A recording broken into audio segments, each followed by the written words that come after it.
Welcome to the Salmon Runs YouTube. Enjoy the video. You start by assembling exact core parameters and the electrical drive conditions.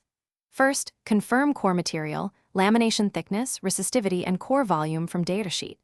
Next, calculate the peak flux density BPK directly from the applied voltage.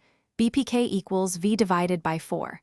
44 times F times N times AE, so enter V, RMS, frequency, turns, and cross-sectional area. Once done, secure the Steinmetz or hysteresis/eddy coefficients for the material to use in loss equations.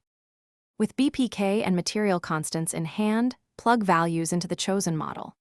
If using Steinmetz, P core equals K times F to the alpha times B to the beta times core volume, which captures combined behavior.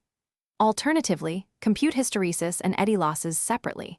Hysteresis scales roughly with FBN, while eddy current loss scales with F squared, B squared, and lamination thickness squared over resistivity. Then calculate numeric pH and P, and sum them to get total core loss under the operating waveform.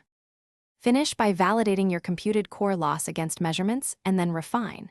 When waveform is not sinusoidal, convert to equivalent sinusoidal BPK or use harmonic summation to scale losses. Make sure you use effective B values per harmonic.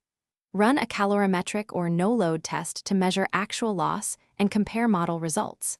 If you see large discrepancies, check for incorrect BPK calculation, wrong material constants, partial saturation, interlaminar shorting, or underestimated air gaps.